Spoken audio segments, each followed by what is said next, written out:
So when we're looking at appraising an Anglo-Nubian doe, we're looking at her breed type, how she conforms to a set of standards that we breed to.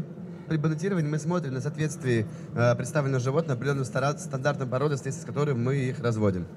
So with being a dairy goat, one of the most important features naturally is her milk production, and to produce milk she needs to have a good shaped, well-attached udder that's going to produce milk for 300 days every year for the rest of her life, hitting first time at around 2 years of age, right up until she's 10. Это молочная коза, поэтому в рамках бонитирования такого животного мы смотрим в первую очередь на ее производительность молока. Оно связано с формой вымени, как оно прикреплено, то есть все те характеристики, которые связаны с выменем. Ведь эта коза должна доиться 300 дней в году и производить очень много молока. So on the slideshow you can see some examples of Anglo-Nubian udders that are in full milk. When we appraise an animal, it's usually in full milk. But sometimes it's more difficult if it's the middle of the day and the doe's been kidded for a period of time, so she's not going to display a full udder as you see in the pictures. Вы можете увидеть примеры вымени коз англо-нубийской породы перед вами на экране. Обычно мы их осматриваем, но иногда это может быть сложно сделать без отрыва от производства. So we have a standard point system for judging udders that applies to all breeds, no excuses for any breed. У нас есть стандартная система оценки по очкам вымени вне зависимости от породы козы. So the perfect score is 60 points. Идеальная оценка вымени по такой шкале составит 60 баллов. So we first of all look for her shape and capacity, so whether the udder's full and a nice shape, not dangling on the ground. В первую очередь мы смотрим на вместимость и форму вымени, чтобы вымя было полное, оно не провисало, не касалось тем более земли. So the perfect score is 20. The doe is not in full milk today, so she's going to naturally lose a few points because she hasn't got a full volume of milk, but she's still doing quite well. Данная коза по этому параметру не даст нам идеального результата, потому что у нее не слишком полное молоко вымя, но тем не менее у нее закончилась лактация, но оно значение какое-то получит. So the next is 10 points for the front attachment, which is where the udder extends onto the body and blends in smoothly with no pocket. Следующее мы даем 10 баллов за то, как прикрепляется вымя к передней части туловища. Смотрим, чтобы там был переход плавный, не было никаких отклонений. Held nice and tight to her body, so it's not going to sag and drag on the ground over the years. Чтобы хорошо прикреплялось вымя к туловищу, не провисало, не касалось ничего. The rear udder again is 10 points, so we look for the width and the arch and where the udder attaches with the skin to the rear of her udder. Также 10 баллов мы даем по оценке вымя, как оно сзади прикреплено, какой формы вымя, как оно выглядит, и какой там угол и арка. 5 points for teat size and placement. Her teats are well placed, a little bit bigger, but for an Anglo-Nubian breed, they are not unduly large. They're actually quite a nice size for ease of milking. Мы также оцениваем, 10 баллов даем, как выглядит, какой формы, как прикрепляются к вымени соски. У этой козы с этим все прекрасно. And skin colour and texture is just 2.5 points and a jet flow, so we can't always see. When you squeeze, you want a good-sized orifice so the milk comes out nice and easy. You're not having to squeeze really hard to milk. Также мы оцениваем текстуру и цвет кожи на вымени, всего 2,5 балла. Помимо этого мы смотрим, насколько хорошо при дойке струя формируется, чтобы не нужно было слишком сильно давить, чтобы хорошо молоко выходило из вымени.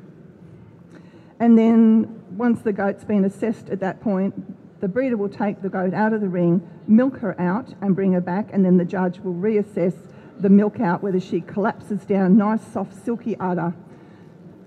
Таким образом, когда происходит бонитирование козы в ринге, первое бонитирование делается при полном вымени, потом ее заводчик уводит, производит удой, после этого возвращает ее, и после этого судьи уже оценивают, как выглядит вымя после этого процесса. Достаточно хорошо оно сжимается. So while the udder is very important, we score overall type, breed type, out of 100, and the udder out of 100. The udder accounts for 30 of those points. So it's a fair, significant amount of your points. However, that still leaves 70 other points for the whole goat to be assessed. So it's no good having a really good udder if the animal is full of faults, vice Но versa. надо сказать, что все равно общий вес баллов, которые можно брать по оценке в имени, составляет 30 баллов из общей сотни, поэтому, несмотря на все остальное, очень важно качество другие. Нельзя сказать, что только хорошее вымя даст нам высокое значение данного животного при бонитировании. So then we go with her general appearance. We're looking for a style and a quality, a nice, good, solid doe, blending through. So she will get a total of 5 points for that.